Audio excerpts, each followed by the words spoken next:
There's something timeless about the contrast of dark and light, bold and smooth, strength resting gently on crisp refreshment.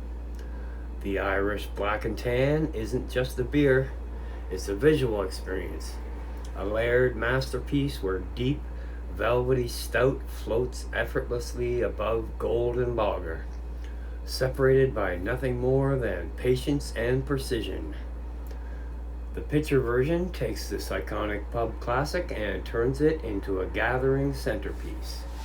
Where it's St. Patrick's Day, game night, or just Saturday where you want to elevate the ordinary.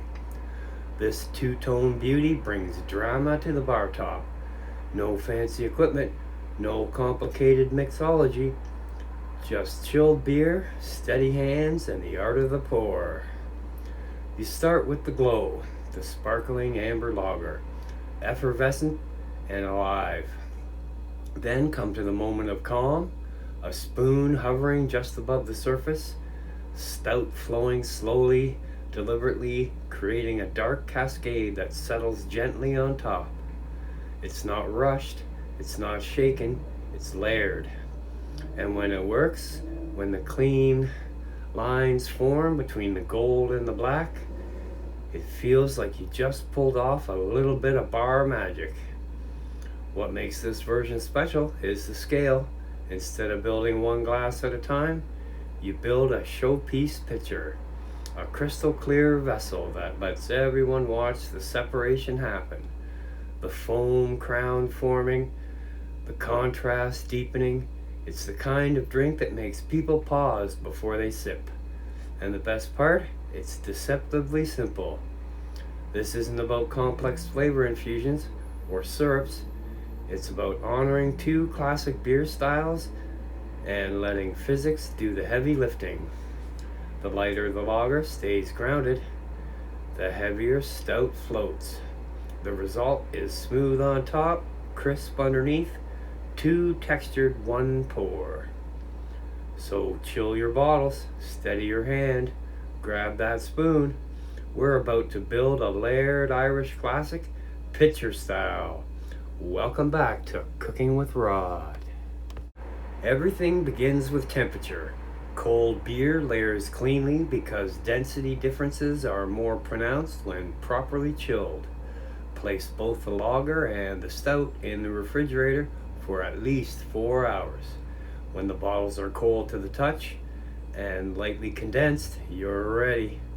Warm beer rushes, cold beer behaves. Place a clear, straight-sided glass pitcher on your bar surface. Transparency matters here. The visual contrast is the entire experience. Position it squarely so the camera and your guests can see the layers develop from bottom to top. Crack open the lager first. The sound should be crisp and clean. This beer forms the foundation, bright, golden, lively. Keep the bottle upright and ready to pour immediately so carbonation stays alive. Open the stout gently, do not shake. Stout carries nitrogen or dense carbonation that creates that creamy cap. Let it rest a moment after opening. Controlled movement keeps the pour smooth. Get your spoon in position. Hold a long bar spoon upside down. This tool is not decorative, it's the key to controlled layering. The curved back of the spoon will diffuse the stout as it floats instead of crashing through the lager. Line up clean, dry pint glasses. Presentation matters.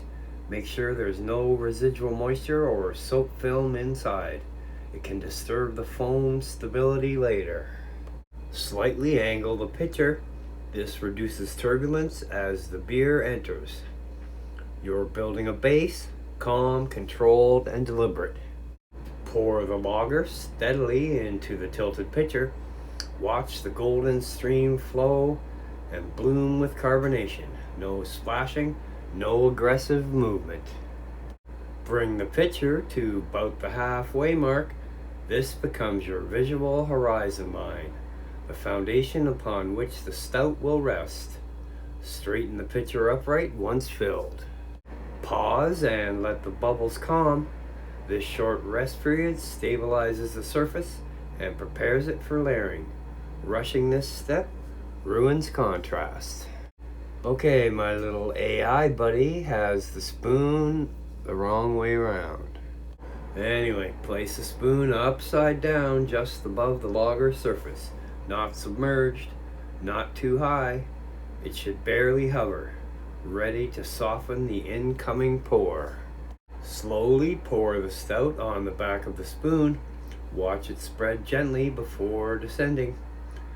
The dark liquid should cascade softly, not plunge. Maintain that slow, steady pour until the pitcher fills. You'll see the stout begin to stack on top of the lager, forming a deep brown layer above the gold. Now the magic.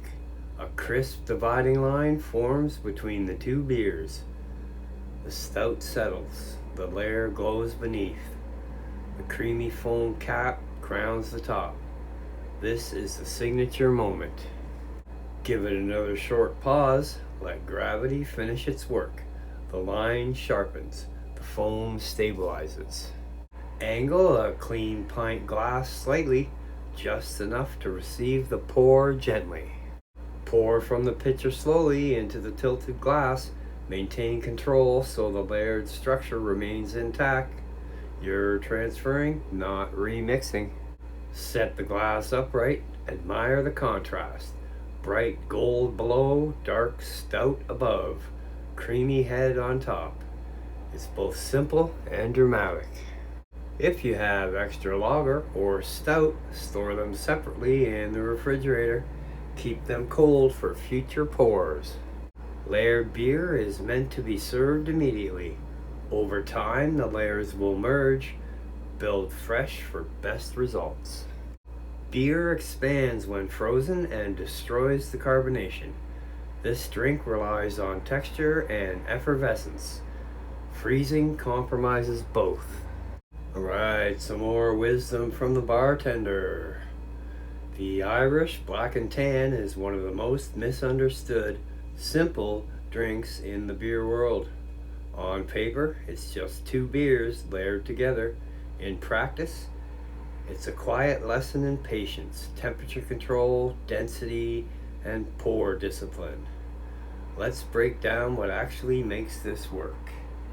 Temperature is everything. Cold beer behaves, warm beer rushes. When both the lager and stout are properly chilled, the density difference between them becomes more predictable. The lager remains light and effervescent. The stout, slightly heavier, settles gently on top when diffused correctly. If your beers aren't cold enough, the layers will blur, the foam overexpands, and the separation weakens. If you want sharp contrast, give them at least 4 hours in the fridge. The spoon is not optional. This isn't a garnish tool, it's a diffuser. Pouring the stout directly into the lager creates turbulence.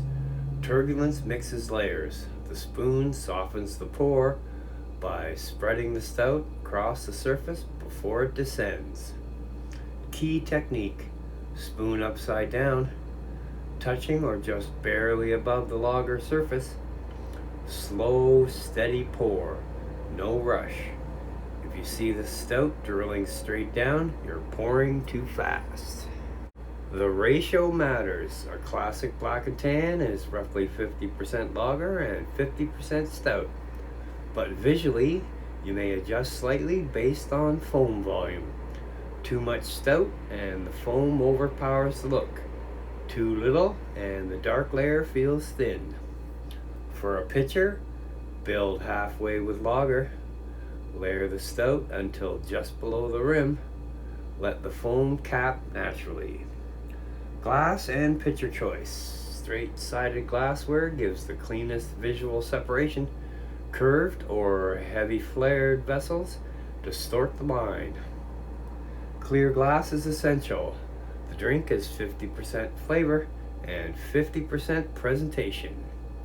For filming or photography, Dark wood background enhances contrast.